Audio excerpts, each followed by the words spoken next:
कहानी की शुरुआत में हम जंगल के बीच पहाड़ के ऊपर एक घर देखते हैं जहां विलियम नाम का एक आदमी अकेला रहता है। अपनी रिसर्च के लिए विलियम कई महीनों से इस सुनसान जंगल में रह रहा था, लेकिन एक दिन उसे एक सांप काट लेता है, जिससे वह घबरा जाता है कि कहीं जहर उसके शरीर में न फैल जाए। इसी घबराहट में उसका फोन भी पहाड़ से नीचे गिर जाता है, यानी अब वह किसी को मदद के लिए बुला नहीं सकता। इसलिए वह खुद ही अपना हाथ काट कर जहर निकालने की कोशिश करता है और जल्दी से घर आकर बहुत सारा पानी पी लेता है। कुछ देर बाद विलियम बेहोश हो जाता है। जब उसे होश आता है तो उसे बार बार हेल्यूसिनेशन होने लगते हैं, क्योंकि सांप के जहर का कुछ असर अभी भी बाकी था। इसी तरह वह 1-2 दिन तक पड़ा रहता है। एक दिन वह बाहर से हेलीकॉप्टर की आवाज सुनता है और उसकी दरवाजे पर कुछ साइंटिस्ट उसे अपने साथ ले जाने आए होते हैं। शायद बाहर की दुनिया में कोई इमरजेंसी आ गई थी, लेकिन अंदर विलियम कोई आवाज नहीं कर पाता और साइंटिस्ट यह सोचकर चले जाते हैं कि अंदर कोई नहीं है। कुछ दिनों बाद आखिरकार जहर का बचा खुचा असर भी विलियम के शरीर से निकल जाता है और वह खुद को हेल्दी महसूस करने लगता है। हालांकि हो सकता है कि उसके शरीर में अभी भी थोड़ा जहर बाकी हो। फिर भी वह अपनी गाड़ी स्टार्ट करता है और वापस शहर की तरफ निकल पड़ता है। लेकिन जब वह शहर पहुंचता है तो पूरी तरह हैरान रह जाता है। वह देखता है कि शहर पूरी तरह बदल चुका है। किसी भी सड़क पर एक भी इंसान जिंदा नहीं है। पूरी दुनिया का सामान बिखरा पड़ा था। देखकर लगता है कि यहाँ कोई बहुत बड़ा हादसा हुआ था। लेकिन डरावनी बात यह थी कि सड़कों पर हजारों गाड़ियां बंद पड़ी थीं और उन गाड़ियों के अंदर मौजूद सारे लोग मरे हुए थे। तभी उसकी नजर रोड साइन पर पड़ती है। असल में कुछ दिन पहले पूरी दुनिया में एक बहुत भयानक वायरस फैल गया था, जो बहुत तेजी से फैलने की वजह से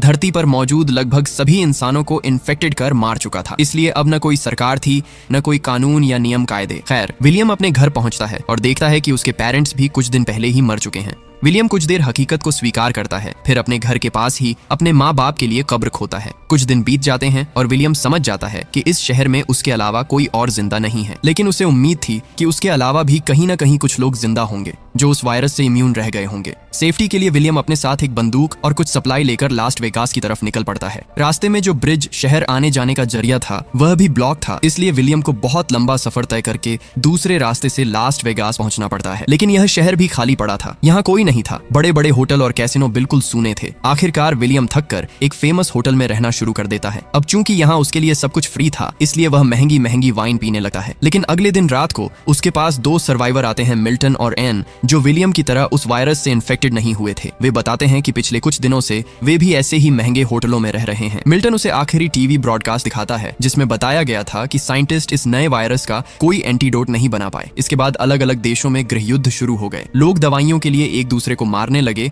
और कुछ ही दिनों में दुनिया के सारे इंसान या तो वायरस से मर गए या फिर खून खराबे में। साथ ही विलियम को पता चलता है कि वायरस आने के बाद मिल्टन और एन आज पहली बार किसी जिंदा इंसान को देख रहे हैं, यानी अब धरती पर जिंदा बचे लोगों की संख्या बहुत ही कम है। वह यह भी जानता है कि इतने दिनों अकेले रहने की वजह से मिल्टन और एन की मानसिक हालत खराब हो चुकी है। एन यहाँ रिवील करती है कि उसने वीडियो कॉल पर अपने पति और बच्चे को मरते हुए देखा था, जिसकी वजह से उसकी जीने की उम्मीद ही खत्म हो गई है। अब विलियम कुछ दिनों तक उनके साथ उसी महंगे होटल में रहने लगता है। इतने महंगे और ब्रांडेड कपड़े फ्री में पड़े होने के बावजूद विलियम को अब कुछ भी अच्छा नहीं लगता। ऐसा लगता है जैसे ब्रांड की कीमत भी इंसानों के साथ ही खत्म हो गई हो। मिल्टन बताता है कि वह एक बड़ा बिजनेसमैन था, उसने बहुत कुछ कमाया था, लेकिन अब न उसके पास उसकी शोहरत है और न ही उसका फैमिली। मिल्टन अपने साथ एक गन रखता है ताकि उसकी मदद से वे तीनों अपनी जिंदगी खत्म कर सकें। ये सुनते ही विलियम घबरा कर बाहर चला आता है, क्योंकि वह अभी भी जीना चाहता था। तभी उसे पीछे से गोली चलने की आवाज सुनाई देती है, यानी मिल्टन और एन ने खुद को खत्म कर लिया था और इस तरह विलियम फिर से बिल्कुल अकेला रह जाता है। विलियम को लगने लगता है कि अब पूरी दुनिया में वही अकेला इंसान बचा है। वह गाड़ी बहुत तेज चलाकर शहर से बाहर निकल जाता है। रास्ते में उसे एक कुत्ता दिखाई देता है, जिसे वह अपना साथी बनाकर अपने साथ रख लेता है और उसका नाम लकी रख देता है। इसके बाद वह लाइब्रेरी जाकर कुछ सर्वाइवल बुक्स ले आता है और अपने पुराने घर लौट आता है, जहां अब वह लकी के साथ रहने लगता है। आसपास के स्टोर्स में जितना भी खाना बचा था उससे वे काफी समय तक चल सकते थे और आगे चलकर वे खेती करके भी खा सकते थे। समय बीते बीते 1 साल गुजर जाता है। विलियम और लकी की अच्छी बॉन्डिंग हो जाती है, लेकिन इंसानों के बिना विलियम बहुत बोर होने लगता है। टाइम पास करने के लिए कभी वह जॉगिंग करता है,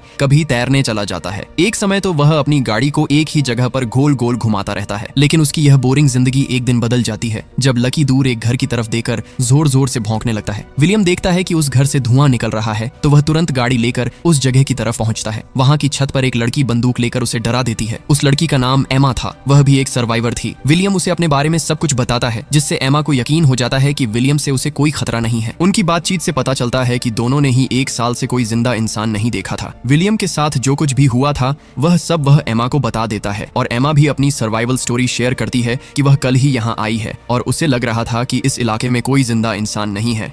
कुछ देर बात करने के बाद विलियम उससे विदा लेने लगता है, लेकिन एमा कहती है, अरे आज रात यहीं रुक जाओ, कितने दिनों बाद कोई जिंदा इंसान मिला है। विलियम भी मान जाता है। फिर विलियम एमा को अपने घर ले आता है। अकेले रहने की वजह से उसने घर का कुछ भी ठीक से ख्याल नहीं रखा था, सब कुछ उल्टा पुल्टा पड़ा था। तो वे दोनों मिलकर घर को दोबारा ठीक करना शुरू करते हैं। पास ही खाने की दुकान थी, तो वे वहां जाकर खाने पीने का सामान ले आते हैं। अचानक इस मुलाकात से दोनों के अंदर फिर से जिंदा रहने की उम्मीद जाग जाती है। अब वे साथ में सोकर उठते हैं और रोजमर्रा के अलग अलग काम करते हैं। वे अपने अपने शौक बना लेते हैं ताकि बोर न हो। इसके अलावा वे जानते थे कि अगर वही धरती के आखिरी कपल हैं, तो आबादी बढ़ाने की जिम्मेदारी भी उन्हीं पर होगी। उधर इंसानों के खत्म हो जाने की वजह से हिंसक जानवर अब शहर तक आने लगे थे। समय के साथ विलियम अपने घर पर सोलर पैनल लगा देता है ताकि उनका घर पूरी तरह से रेडी हो जाए। कुछ ही दिनों बाद एमा प्रेग्नेंट हो जाती है। वह बहुत खुश थी, लेकिन विलियम परेशान था। वह सोच रहा था कि क्या इस पोस्ट एपोकैलिप्टिक दुनिया में बच्चे को लाना सही होगा या नहीं। ऊपर से डिलीवरी कैसे होगी, यह भी एक बड़ी चिंता थी। इसीलिए विलियम लाइब्रेरी जाकर बेबी डिलीवरी से जुड़ी किताबें पढ़ने लगा है। समय के साथ उनका घर हर तरह से सेफ हो जाता है। घर में सोलर पैनल लग चुके थे, इसलिए अब वे फ्रिज में खाना स्टोर कर सकते थे। साथ ही वे कई मुर्गियां और कुछ गायें पालना शुरू कर देते हैं, जिनसे उन्हें अंडे और दूध मिलने लगता है। उनके पास ही एक बड़ा हरा भरा गार्डन था। इंसानों के खत्म होने के बाद हवा भी अब साफ और शुद्ध हो चुकी थी, लेकिन समय के साथ उन्हें एक बड़ी प्रॉब्लम का सामना करना पड़ता है। दरअसल उनके आसपास के इलाके में चूहों की संख्या लगातार बढ़ती जा रही थी और अब तो वे उनके घर की तरफ आने लगे थे। इसलिए वे घर के आसपास का कचरा जलाने लगते हैं ताकि चूहे पास ना आए। लेकिन जब यह आइडिया काम नहीं करता, तो वे अपने पूरे घर को सील कर देते हैं। एक रात एमा कहती है कि वे जल्द ही चूहों की कोई ना कोई सोल्यूशन निकाल लेंगे और फिलहाल वह अपने आने वाले बच्चे को लेकर खुश है। अगले कुछ हफ्तों में विलियम दूर दूर से कुछ बिल्लियां लेकर आता है, जिससे उनके शहर में चूहों की संख्या कम होने लगती है। और आखिरकार वह दिन आ ही जाता है जब एमा की डिलीवरी होती है। वे दोनों इस दिन के लिए बहुत तैयारी कर चुके थे, इसलिए विलियम की मदद से आखिरकार एक हेल्दी बेबी गर्ल पैदा होती है। इसके बाद वे शहर में जाकर अपना एड्रेस पेंट कर देते हैं ताकि अगर कोई और बचे हुए लोग कभी इस शहर में आए तो वह एड्रेस देखकर विलियम के घर तक पहुंच सके। समय बीते बीते 6 साल गुजर जाते हैं। एक दिन जब विलियम गाड़ी से घर लौट रहा होता है, तो रास्ते में उसकी गाड़ी का एक्सीडेंट एक बाघ से हो जाता है।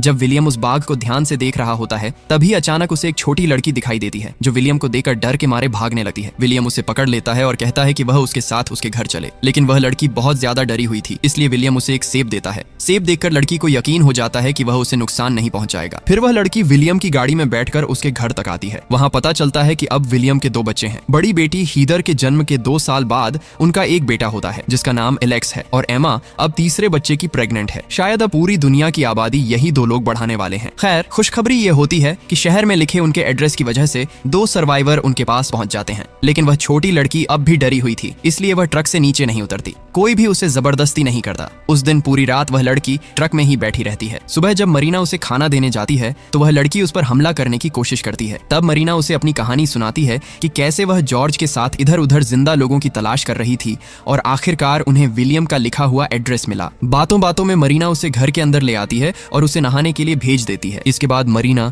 लड़की के बैग से कुछ अजीब सी ड्राइंग्स निकालती है। साथ ही वहाँ एक लेटर भी मिलता है, जिस पर लड़की का नाम ईबी लिखा होता है। मरीना वह लेटर सबको दिखाती है और बताती है कि यह लेटर ईबी की माँ ने लिखा था। उसमें लिखा था कि अगर किसी को ईबी मिले तो वह उसका ख्याल रखे, क्योंकि जब यह वायरस फैला था तब ईबी के पिता ने उसके साथ फिजिकल हैरेसमेंट किया था, जिसकी वजह से उस पर गहरा असर पड़ गया और वह किसी को भी देखकर डर जाती है। और एक दिन ईबी की माँ ने उसके पिता को मार दिया और ईबी को किसी सेफ जगह भाग जाने के लिए कहा। अब ये 5 ईबी को अपने ग्रुप में शामिल कर लेते हैं। जल्द ही एमा अपने तीसरे बच्चे को जन्म देती है, जिसका नाम सैम रखा जाता है। अब उनकी फैमिली और बड़ी हो जाती है। अगले 1 साल तक वे सब खुशी खुशी साथ रहते हैं, लेकिन एक दिन उन्हें किसी के आने का संकेत मिलता है। वे सारे बच्चों को घर के अंदर भेज देते हैं और बड़े लोग हथियार लेकर देखने जाते हैं कि कौन है। तभी वे देखते हैं कि यह एक और सर्वाइवल ग्रुप है, जो शहर में लिखे एमा के एड्रेस को देखकर यहाँ पहुंचा है। इस ग्रुप में मॉली, जीन, एजरा और उनका बेटा राइफ थे। विलियम लोग उन्हें अपने घर ले आते हैं। मॉली बताती है कि 8 सालों में उन्होंने सिर्फ 4 जिंदा लोगों को देखा है। उनके पास कोई ठिकाना नहीं था, वे इधर उधर भटकते रहे थे। तब एमा कहती है कि अब यही उनका घर है,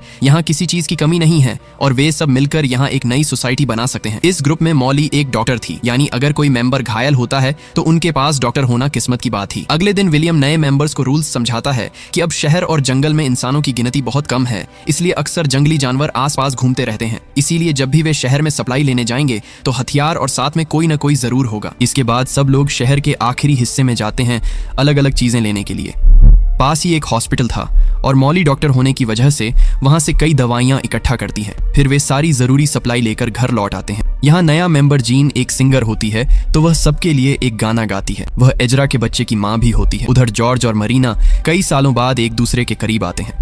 आने वाले महीनों में जीन और मरीना दोनों एक एक बेटी को जन्म देती हैं। और इस तरह धीरे धीरे 14 साल बीत जाते हैं। अब उनका फैमिली बहुत बड़ा हो चुका होता है। आज वे अपनी बड़ी बेटी हीदर का बर्थडे सेलिब्रेट कर रहे होते हैं। यहाँ विलियम अपने ग्रुप के सभी बच्चों को पढ़ाता है ताकि उन्हें पुरानी दुनिया के बारे में सब कुछ पता रहे कि पहले जमाने में धरती पर बहुत सारे लोग रहते थे, उनका बिहेवियर कैसा था, वे क्या करते थे और आगे चलकर उन्हें किस तरह जीना चाहिए। ये सारी बातें वह बच्चों को समझाता रहता है। एक दिन वहाँ एक भयानक तूफान आता है। तभी विलियम को याद आता है कि उनका डॉग लकी घर के अंदर नहीं है। विलियम जल्दी से उसे ढूंढने बाहर निकलता है और देखता है कि बेचारा लकी एक पेड़ के नीचे दबकर मर चुका है। यह देखकर विलियम और एमा दोनों बहुत टूट जाते हैं, क्योंकि जब विलियम ने जीने की उम्मीद छोड़ दी थी तब उसे लकी मिला था, यानी एमा से भी पहले लकी उसके साथ था। वे अपने गार्डन में लकी के लिए एक कब्र बनाते हैं और उसे अपने ग्रुप का पहला मेंबर का दर्जा देते हैं। इसके बाद एक दिन जब विलियम अपने बच्चों को खेलते हुए देख रहा होता है, तभी एक बाघ उनके गार्डन में घुस आता है। विलियम तुरंत अपने बच्चों को बचाने के लिए उस बाघ के सामने चला जाता है। जब तक कोई उसे बचाने आता तब तक बाघ उसे बुरी तरह घायल करके भाग जाता है। सब मिलकर विलियम को बचाने की कोशिश करते हैं। उसके शरीर से बहुत ज्यादा खून बह चुका था, लेकिन किस्मत से उनके पास डॉक्टर और दवाइयां होने की वजह से विलियम की जान बच जाती है। उधर एमा अपने गन के साथ बाघ को ढूंढकर उसे मार देती है ताकि आगे से वह बाघ किसी को नुकसान न पहुंचा सके। इसके कुछ ही हफ्तों बाद विलियम फिर से काम पर लग जाता है। अब 17 साल पूरे हो चुके हैं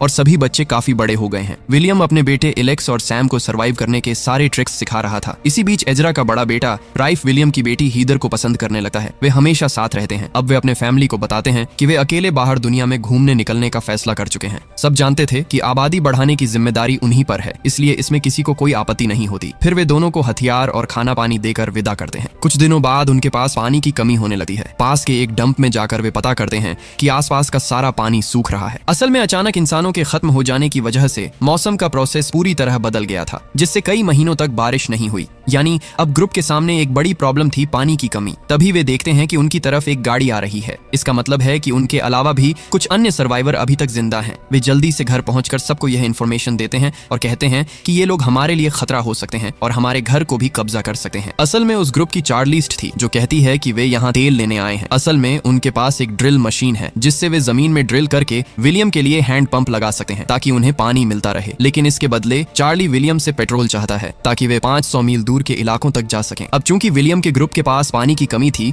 इसलिए वे इस ऑफर को मान लेते हैं। वैसे भी इतने बार टोल देकर क्या करेंगे। विलियम की बात मानते हुए चार्ली का ग्रुप किसी जगह पर ड्रिल करना शुरू कर देता है। चूंकि यह प्रोसेस पूरा होने में कई दिन लगेंगे, इसलिए चार्ली का ग्रुप अपनी वैन में रहेगा। लेकिन समय के साथ विलियम नोटिस करता है कि चार्ली कोई अच्छा इंसान नहीं है। उसकी बातों से पता चलता है कि एक समय उसने कुछ रिसोर्स के लिए कई सर्वाइवर्स को मार दिया था। ये सब जानने के बाद विलियम अपने ग्रुप से अकेले में कहता है कि चार्ली से सावधान रहें और अपने घर की सुरक्षा भी सुनिश्चित करें। एमा कहती है कि वैसे भी वे ड्रिल खत्म करने के बाद चले जाएंगे, इसलिए ज्यादा चिंता करने की जरूरत नहीं है। खैर, अगले 2 दिनों तक ड्रिलिंग जारी रहती है और आखिरकार 4 दिन बाद वे नीचे से पानी निकालने में सफल हो जाते हैं। इस पर सभी बहुत खुश होते हैं। विलियम कहता है कि अब उनका डील पूरा हो गया है और वे चार्ली का सारा पेट्रोल लेकर यहाँ से जा सकते हैं। रात को सब मिलकर सेलिब्रेट करते हैं। हालांकि विलियम तनाव में था, क्योंकि उसे लग रहा था कि चार्ली एक खतरनाक इंसान है और इतना आसान नहीं जाएगा। रात को सब सो जाते हैं, तभी विलियम बाहर से किसी की चीख सुनता है। वह बाहर निकलकर देखता है कि चार्ली एक कमरे से बाहर आता है और बाहर उसका दोस्त साइलस पहरा दे रहा है ताकि अगर कोई आता है तो उसे तुरंत इशारा कर सके। विलियम तेजी से उस कमरे में जाता है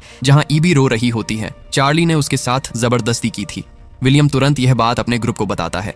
अब बाकी मेंबर्स कहते हैं कि चार्ली के ग्रुप के पास बहुत सारे हथियार हैं और उन्होंने उसे यह कहते हुए भी सुना था कि वह अब यहाँ से जाने वाला नहीं है। तब विलियम कहता है, फिर तो उसे मारना ही पड़ेगा, वरना मैं अपने ग्रुप के लोगों को ऐसे ही हैरेस होते हुए नहीं देख सकता। आज उसने ईबी के साथ किया है, कल किसी और के साथ करेगा। बाकी लोग उसकी बात से सहमत तो होते हैं, लेकिन साथ ही डिस्कस करते हैं कि वैसे भी अब दुनिया में इंसान बहुत कम बचे हैं, इसलिए किसी को मारना सही नहीं है। मगर विलियम समझाता है कि अगर वे चार्ली को नहीं रोकेंगे तो उनकी फैमिली सेफ नहीं रहेगी। आखिरकार सब मान जाते हैं कि अगर चार्ली को मार दिया जाए तो उसके ग्रुप के बाकी लोग शायद कुछ नहीं करेंगे। प्लान के मुताबिक रात में वे चार्ली को चारों तरफ से घेर लेते हैं। चार्ली के ग्रुप को पता भी नहीं चलता और विलियम चार्ली को सीधे मार देता है। हालांकि विलियम को बहुत बुरा लगता है, क्योंकि यह पहली बार था जब उसने किसी की जान ली थी, लेकिन उसने यह अपने ग्रुप की सुरक्षा के लिए किया। अगली सुबह विलियम का ग्रुप चार्ली के ग्रुप को बता देता है कि वे बदला लेने के बारे में न सोचें। अगर वे चाहें तो यहीं रह सकते हैं, लेकिन उन्हें सबके साथ मिलकर काम करना होगा, और अगर वे जाना चाहते हैं तो अभी हमेशा के लिए जा सकते हैं। चार्ली के ग्रुप के ज्यादातर लोग यहीं रहने का फैसला करते हैं,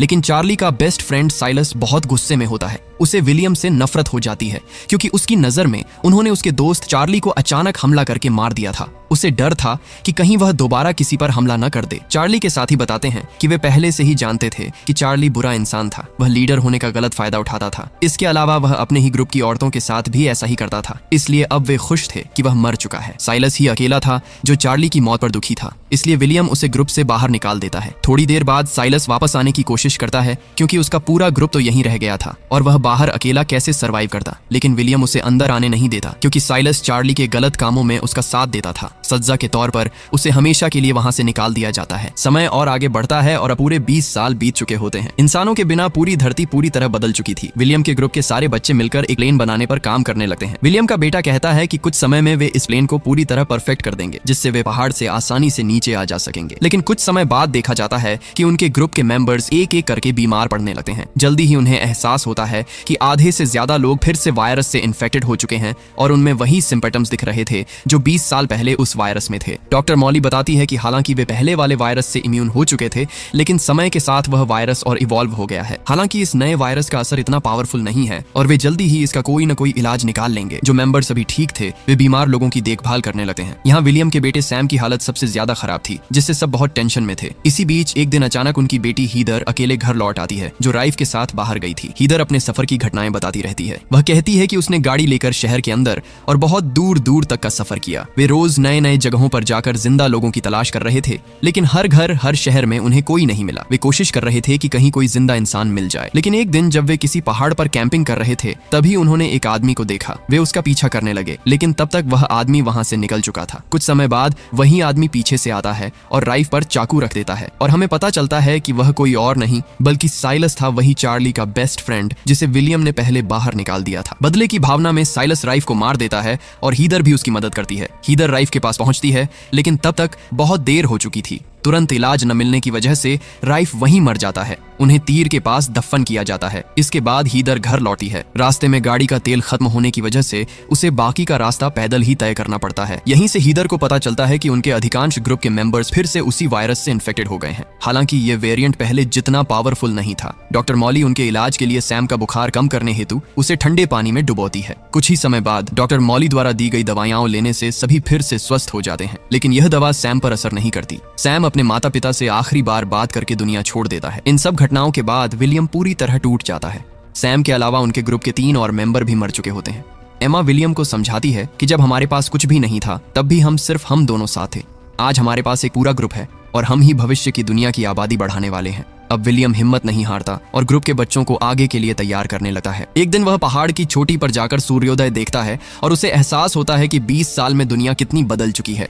वह लौटकर बच्चों को एक स्पीच देता है कि अब तक वे गलत रास्ते पर चल रहे थे। वे पुरानी दुनिया जैसा बनना चाहते थे, लेकिन अब दुनिया पहले जैसी नहीं रही। इसलिए अब से उन्हें प्रकृति के हिसाब से जीना सीखना होगा। प्रकृति ही उन्हें सिखाएगी कि इस नई दुनिया और नए मौसम में कैसे रहना है। इसके बाद वे रेडियो को फिर से चालू करते हैं ताकि आपस में कम्युनिकेशन कर सकें। वे एक नई सोसाइटी बनाते हैं, सोशल इवेंट्स रखते हैं ताकि बच्चे समझ सकें कि इंसान एक सोशल जीव होता है। वे आसपास के शहरों को अपने हिसाब से रेनोवेट करते हैं। धीरे धीरे इस नई दुनिया में 50 साल बीत जाते हैं। बूढ़ा विलियम अपने पोते से कहता है कि यह नई मानव सभ्यता उन्हीं की नस्ल से निकली है और अब इसे आगे बढ़ाने की जिम्मेदारी उसी की है। और यहीं इस मूवी का अंत हो जाता है।